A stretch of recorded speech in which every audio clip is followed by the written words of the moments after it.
ভোরবেলার শান্ত পরিবেশ মুহূর্তেই রূপ নেয় এক বিভীষিকায়। খুলনা মেডিকেল কলেজ হাসপাতালের চারপাশ তখন কালো ধোঁয়ায় অন্ধকার। বুধবার সকাল ৬টায় হাসপাতালের প্রধান ভবনের ৩ তলায় জরুরি অপারেশন থিয়েটারে বিকট শব্দে বিস্ফোরিত হয় একটি অক্সিজেন সিলিন্ডার। মুহূর্তের মধ্যেই সেই আগুন ছড়িয়ে পড়ে চারদিকে। আতঙ্কে হুড়োহুড়ি শুরু হয়ে যায় চিকিৎসক, নার্স ও রোগীদের মধ্যে।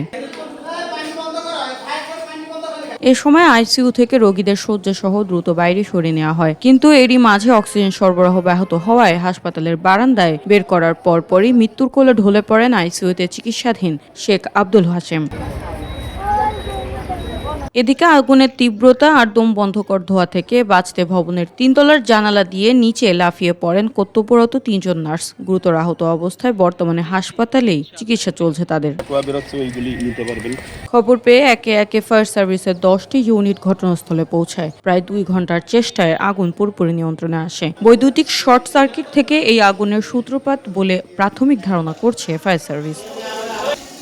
দুর্ঘটনার সুনির্দিষ্ট কারণ এবং ক্ষয়ক্ষতির পরিমাণ নির্ধারণে ইতোমধ্যে কাজ শুরু করেছে হাসপাতাল কর্তৃপক্ষ ও ফায়ার সার্ভিস। তবে এই ঘটনায় হাসপাতালের অগ্নি নিরাপত্তা ব্যবস্থা নিয়ে প্রশ্ন তুলছেন সচেতন মহল।